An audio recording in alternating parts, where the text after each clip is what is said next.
Una vez más, gracias por estar ahí. Corresponde este vídeo a lo expuesto en la sesión presencial del 16 de febrero de 2022 en el curso de Historia del Centro de Mayores de la Casa del Reloj en el distrito de Arganzuela de Madrid. Nos vamos a ocupar de 16 meses decisivos, los que median entre el final de la dictadura de Primo de Rivera en enero de 1930 y la proclamación de la Segunda República Española el 14 de abril de 1931. Es decir, es el fin, la agonía del régimen monárquico personificado por la salida de España de Alfonso XIII. Recorreremos los hitos fundamentales. La dictablanda del general Berenguer, acosado por fuerzas republicanas conjuradas en agosto de 1930 en el llamado Pacto de San Sebastián y sus expresiones en el mitin que se celebró en la Plaza de Toros de Madrid, el artículo de Ortega y Gasset, El error de Berenguer, publicado en El Sol,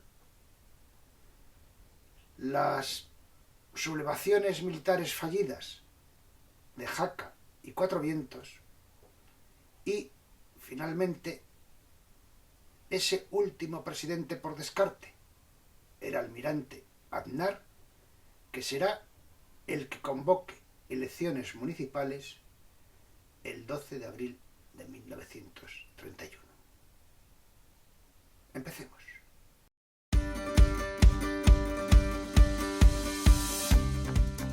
La dictablanda del general Berenguer.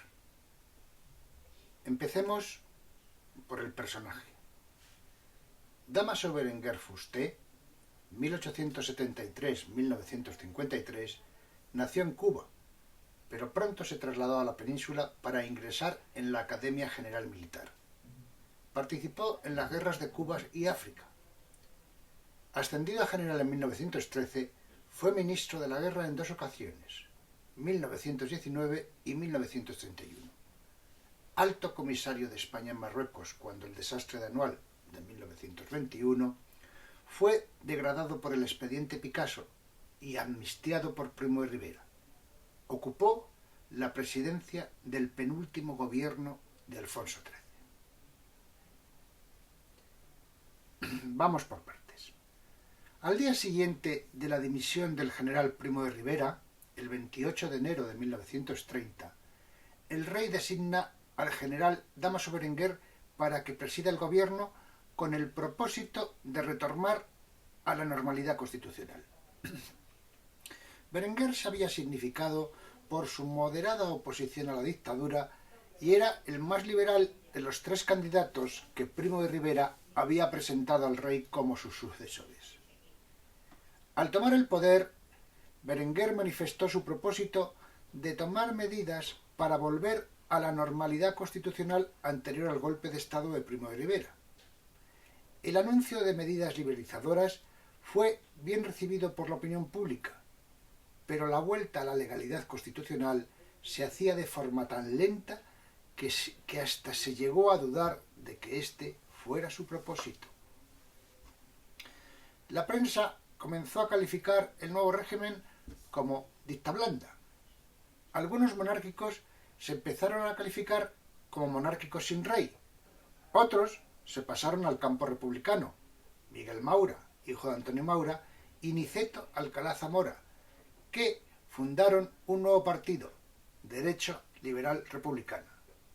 En abril de 1930, Alcalá Zamora solicitaba para España un régimen político republicano, pero esencialmente conservador desde el punto de vista político, social y religioso.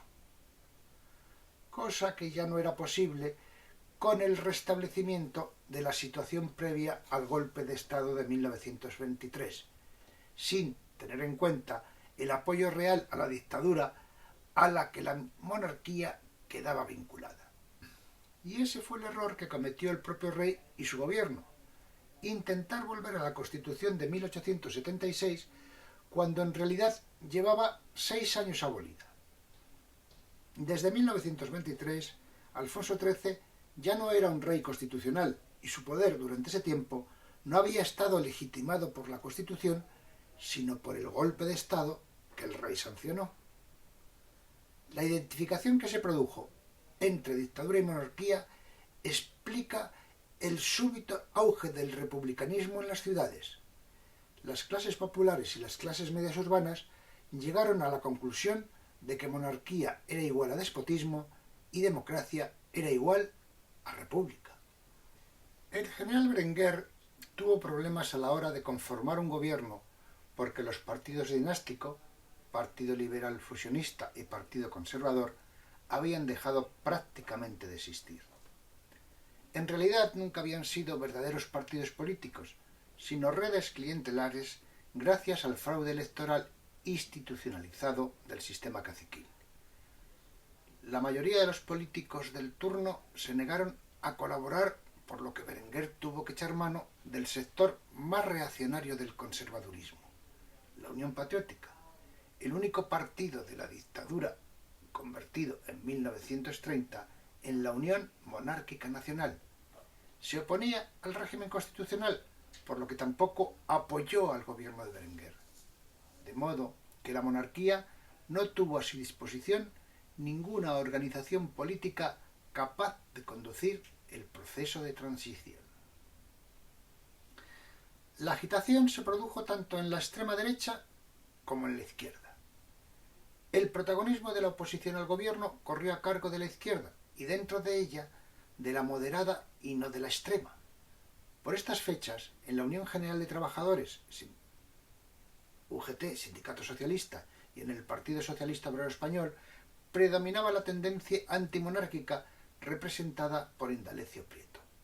El sindicato anarquista Confederación Nacional del Trabajo, CNT, comenzó su reconstrucción cuando se autorizó su legalidad a nivel provincial.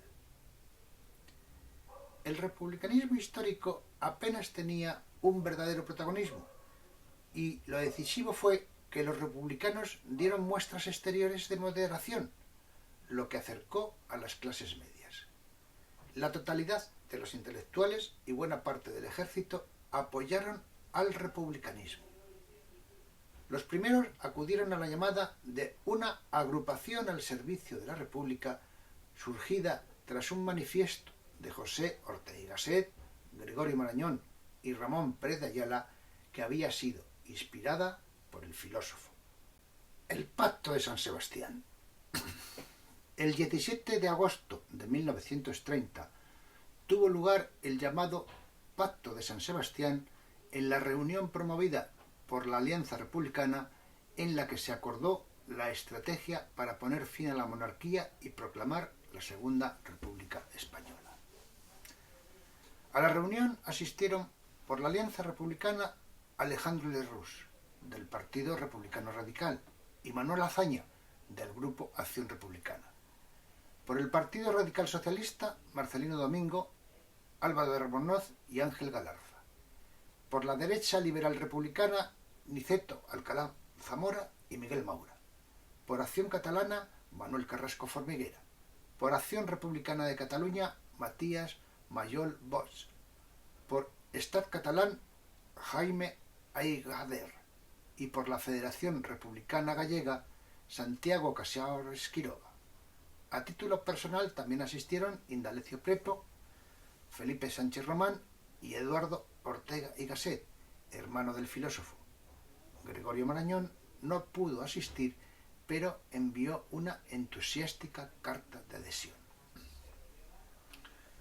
En octubre de 1930 se sumaron al pacto en Madrid las organizaciones socialistas, el Partido Socialista Obrero Español, PSOE, y el Sindicato Socialista Unión General de Trabajadores, UGT, con el objetivo de organizar una huelga general que fuera acompañada de una insurrección militar.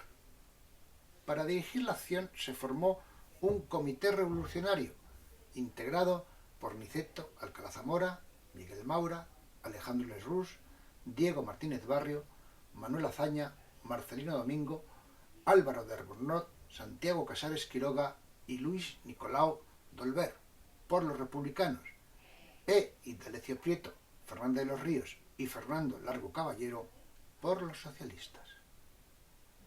La CNT continuaba su proceso de reorganización. No participó en la conjunción republicano-socialista, mostrando su posición antisistema de izquierda revolucionaria. El domingo 28 de septiembre de 1930 se celebró un grandioso mitin republicano en la Plaza de Toros de Madrid.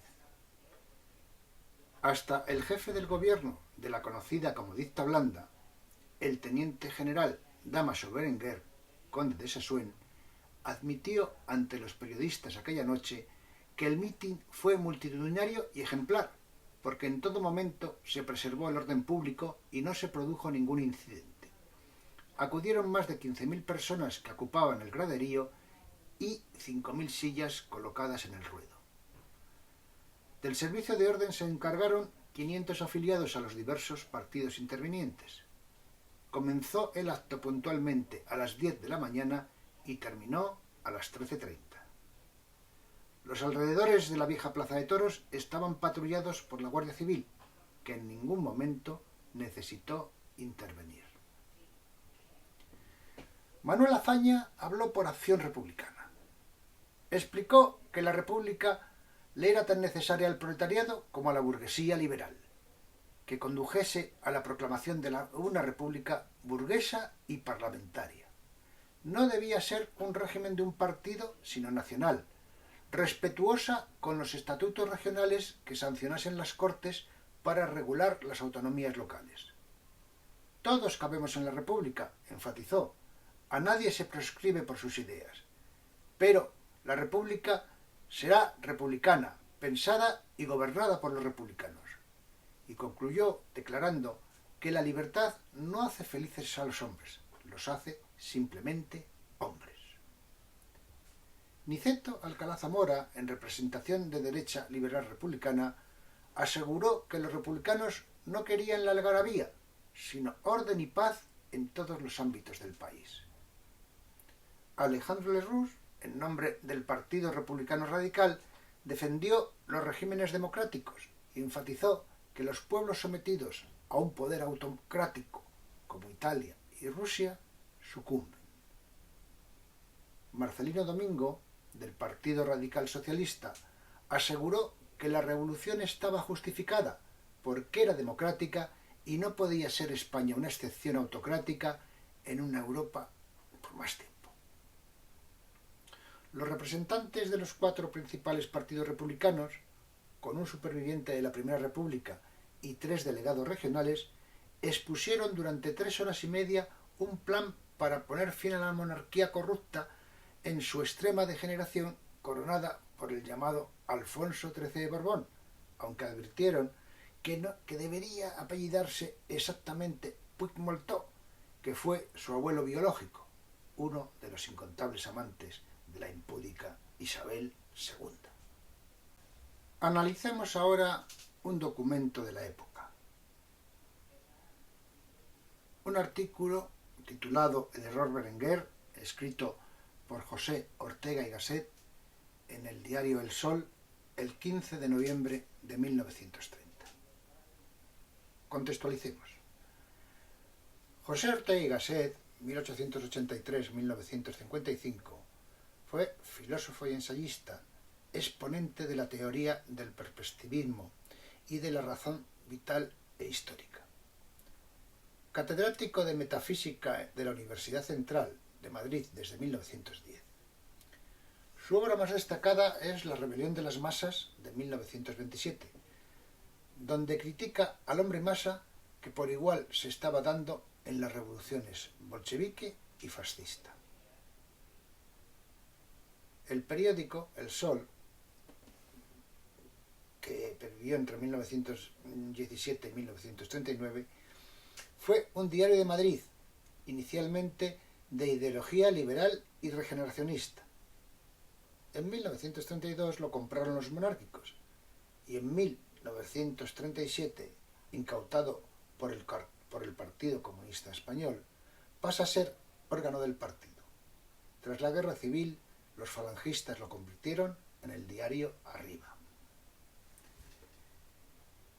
En el error Berenguer, que es un artículo de opinión política, podría resumirse en sus últimas frases.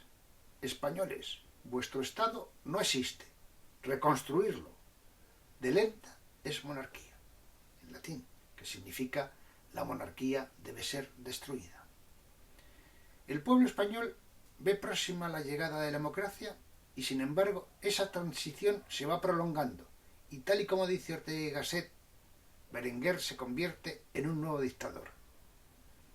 Se dice que establece una dicta blanda, escondida tras esa supuesta iniciativa de conducir a España de nuevo a la democracia.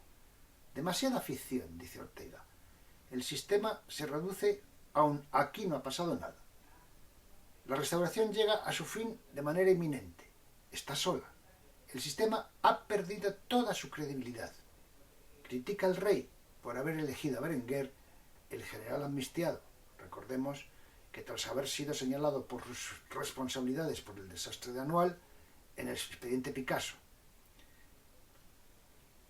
Y este hombre es al que se le encarga convencer al pueblo de esa ficción, de que la restauración aún puede funcionar. Ortega insiste en que la continuidad de la historia legal se ha quebrado. No existe Estado español. Asimismo, y con respecto a la dictadura de Primo de Rivera, señala: la reacción indignada de España empieza ahora, precisamente ahora y no hace 10 meses, haciendo referencia a la dimisión de Primo de Rivera. Las sublevaciones militares de Jaca y Cuatro Vientos, 12 y 15 de diciembre de 1930. Golpes fallidos. El Comité Revolucionario Republicano Socialista, presidido por Alcalá Zamora, preparó una insurrección militar que sería arropada en la calle por una huelga general. El 12 de diciembre de 1930, 3 días antes de la fecha prevista por un error de coordinación, una parte de la guarnición militar de Jaca, en Huesca, al mando de un capitán de infantería rebelde y visionario, Fermín Galán, se subleva para intentar imponer la República por la fuerza de las armas. La intentona terminó mal y hubo varios muertos y muchos heridos. Y el capitán Galán y su compañero Ángel García Hernández serían fusilados en Huesca 2 días después, tras un consejo de guerra sumarísimo del que formó parte Francisco Franco Bahamonde, entonces director de la Academia Militar de Zaragoza. Alfonso XIII presionó para que la pena de muerte se ejecutara de forma inmediata. El día 15 del mismo mes de diciembre, y tal y como tenía previsto el Comité Revolucionario, un grupo de militares, la mayoría aviadores, al mando del general Gonzalo Caipo de Llano y del comandante Ramón Franco Bahamonde, hermano menor de Francisco Franco, se hacían con la base aérea de Cuatro Vientos y desde allí proclamaban la República. Varios aviones, tripulados por los alzados, desplegaron para lanzar tabillas sobre la capital y bombardear el Palacio Real, aunque esto último no lo llegaron a realizar. Al igual que en Jaca, aunque sin víctimas, el golpe de Estado fracasó rotunda e irremediablemente. Caipo de Llano y Ramón Franco huyeron en avión a Portugal y después se exiliaron en París. Hay que reconocer que Ramón Franco era un hombre muy popular porque como aviador era el héroe de la Operación Plus Ultra, más allá, que fue la primera travesía del Atlántico Sur entre España y Argentina en el año 1926. Cuando fracasó el intento y huyeron a Portugal, estuvieron en el exilio y con contactos con algunos miembros del Comité Revolucionario también allí exiliados. La República les reconoció sus servicios y Queipo de Llano fue nombrado jefe de la primera división orgánica, las tropas en Madrid, y Ramón Franco, director general de Aeronáutica Militar. Ambas sublevaciones fueron el preámbulo en esos momentos ya irremediable de la República Española, que llegaría 4 meses después. Además, Jaca daría mártires con las ejecuciones de Fermín Galán y García Hernández, y eso excitaría odios incontenibles contra la monarquía alfonsina. Cuatro Vientos, como afirmó Queipo de Llano, que como luego saben se unió a la sublevación del 18 de julio del 36 y fue el jefe de operaciones en Andalucía, pero en aquellos momentos, hombre republicano, apreciado por la República, consideró que en su intento de golpe de Estado había provocado una herida de muerte a la monarquía en España. Agonía del régimen monárquico. Aznar, presidente del gobierno por descarte. Como en otras ocasiones, veamos el personaje. Juan Bautista Aznar y Cabanas, 1860-1933, fue un almirante y político, y el último presidente de gobierno de Alfonso XIII entre el 18 de febrero y el 14 de abril de 1931. Había intervenido en las guerras de Cuba, Filipinas y Marruecos, y en 1928 había sido nombrado capitán general de la Armada Española. Su llegada a la presidencia del gobierno estuvo aupada por el conde de Romanones, que era partidario de pactar con los republicanos, aunque tuvo en su gabinete a Juan de la Cierva, a la dura, que quería sacar a la Guardia Civil a la calle para imponer el triunfo monárquico en las elecciones municipales de abril de 1931. Hay que apuntar aquí que a la sazón el director de la Guardia Civil era el general Sanjurjo, y que fue precisamente Sanjurjo el que advirtió que no estaba dispuesto a sacar los guardias civiles a la calle en un momento de euforia republicana, celebrando esa victoria en las elecciones municipales en las grandes ciudades por parte de los republicanos. Veamos.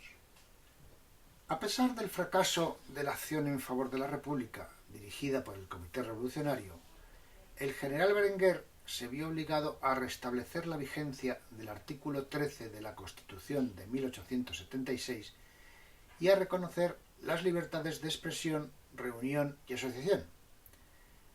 Al mismo tiempo, convocó elecciones generales para el 1 de marzo de 1931 para constituir un parlamento que enlazara con las Cortes de la etapa anterior a la dictadura de Primo de Rivera y restableciera el funcionamiento de la soberanía del rey con las Cortes. Esa convocatoria no encontró ningún apoyo, ni siquiera entre los partidos dinásticos tradicionales, porque no se trataba de convocar Cortes constituyentes para reformar la Constitución. Todas las fuerzas democráticas integrantes del Pacto de San Sebastián se opusieron a celebrar elecciones generales. Lo más importante, sin embargo, fue que el principal grupo monárquico, liderado por el conde de Romanones, estaba dispuesto a participar en estas elecciones solo si el Parlamento salido de ellas tenía carácter de Cortes constituyentes, cosa que el rey no estaba dispuesto a aceptar. El fracaso de la convocatoria electoral de Berenguer obligó a Alfonso XIII a buscar un sustituto para la presidencia del gobierno. El 11 de febrero de 1931 se entrevistó en Palacio con el líder catalanista Francesc Cambó, quien manifestó al rey que aquellos no eran momentos para imponer, sino para aceptar. El rey preguntó al político catalán ¿qué le parecería la idea de convocar un plebiscito para que el pueblo decidiera si el monarca debía dejar la corona o no? Cambó le adelantó el resultado de tal consulta. Una mayoría pediría al rey que dejase la corona. La reacción del rey fue sustituir al gobierno. El 13 de febrero de 1931, el rey Alfonso XIII puso fin a la dicta blanda del general Berenguer y nombró nuevo presidente al almirante Juan Bautista Aznar, tras intentar previamente y sin éxito que aceptara el cargo el liberal Santiago Alba o el conservador constitucionalista Rafael Sánchez Guerra. Juan Bautista Aznar formó un gobierno de concentración monárquica, en el que entraron viejos líderes de los partidos liberal y conservador, como el conde de Romanones, Manuel García Prieto, Gabriel Maura Gamazo, hijo de Antonio Maura, y Gabino Bugayal. También formó parte del gabinete un miembro de la Lliga Regionalista, Joan Ventosa, con el objetivo de obtener para la causa de Cataluña lo que no había podido alcanzarse hasta entonces. El nuevo gobierno propuso un nuevo calendario electoral. Se celebrarían primero elecciones municipales el 12 de abril y después elecciones a Cortes que tendrían el carácter de constituyentes. El 20 de marzo y en plena campaña electoral se celebró el Consejo de Guerra contra el Comité Revolucionario que había dirigido el movimiento cívico-militar que había fracasado tras la sublevación de Jaca. El juicio se convirtió en una gran manifestación de afirmación republicana y los acusados recuperaron la libertad. Las elecciones municipales se celebraron el 12 de abril de 1931 y fueron ganadas en términos absolutos por los partidos monárquicos. Pero en las grandes ciudades fue rotunda la victoria de los partidos que habían firmado el Pacto de San Sebastián, cuyos principales dirigentes, integrantes del Comité Revolucionario, seguían estando en prisión. Se generó un sentimiento eufórico de victoria, de republicanismo, que había ganado en las ciudades más importantes.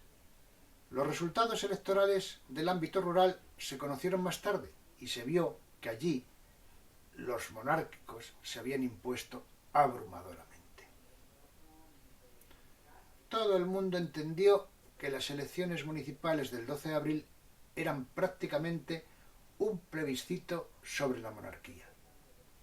Y cuanto se supo que las candidaturas republicano-socialistas habían ganado en 41 de las 50 capitales de provincia, era la primera vez en la historia de España que un gobierno era derrotado en unas elecciones, aunque en las zonas rurales habían ganado los monárquicos porque el viejo sistema caciquil seguía funcionando, el Comité Revolucionario hizo público un comunicado afirmando que el resultado de las elecciones había sido desfavorable a la monarquía y favorable a la república. Una segunda república que surgió sin lucha.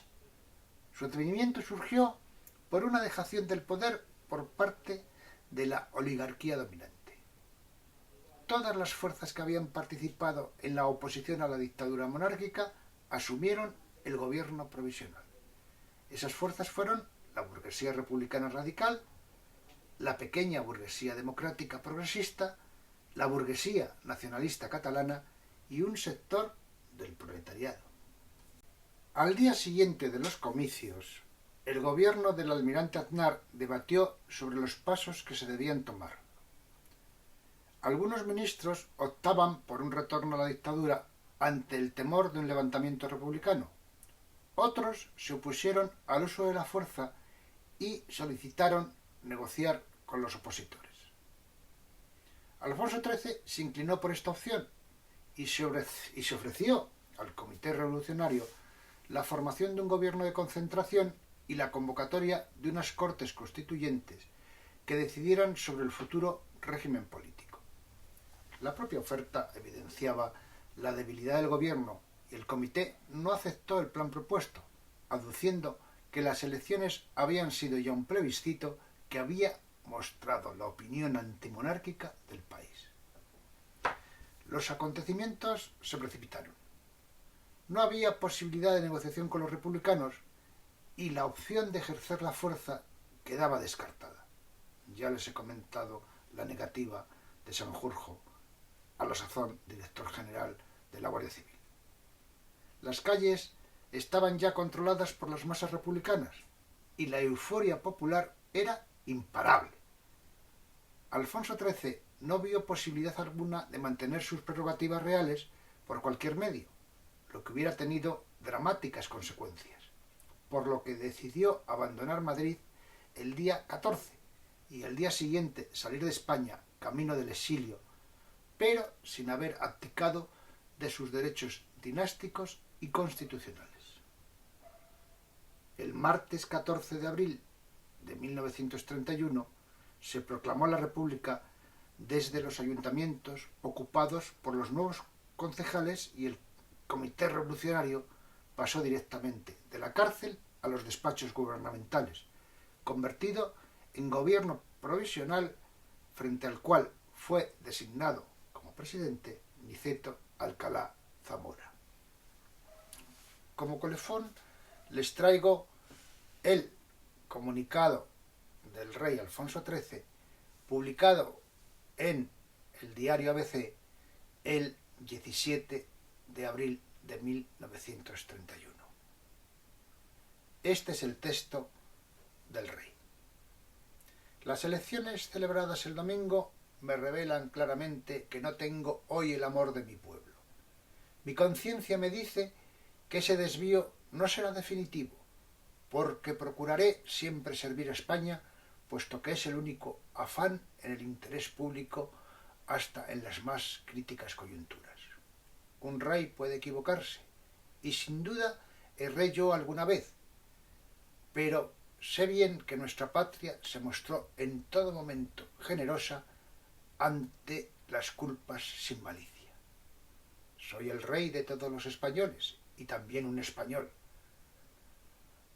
Hallaría medios sobrados para mantener mis regias prerrogativas en eficaz forcejeo con quienes las combaten, pero resueltamente no quiero apartarme de cuanto sea lanzar a un compatriota contra otro en fratricida guerra civil. No renuncio a ninguno de mis derechos porque, más que míos, son depósito acumulado por la historia de cuya custodia ha de pedirme un día cuenta rigurosa. Espero a conocer la auténtica y adecuada expresión de la conciencia colectiva y mientras habla la nación suspendo deliberadamente el ejercicio del poder real y me aparto de España, reconociéndola así como una señora de sus destinos. También ahora creo cumplir el deber que me dicta mi amor a la patria. Pido a Dios que, tan hondo como yo lo sienta, lo cumplan los demás españoles. Hay una nota del gobierno que aclara que se ha autorizado a publicar este texto porque ya está proclamada la República y existe libertad de prensa. Muchas gracias por su atención. La historia contemporánea de España nos está acercando cada vez más a un presente que fue el de nuestros abuelos y nuestros padres. Como en otras ocasiones, les pido que hagan valer su espíritu crítico. No asuman sin más lo que yo les cuento. Lean, contrasten, debatan y formen su propia opinión sobre estos hechos. Para finalizar, aunque la sexta ola de la pandemia por COVID sigue debilitándose, no se descuiden. Les ruego que se cuiden, que nos cuidemos entre todos.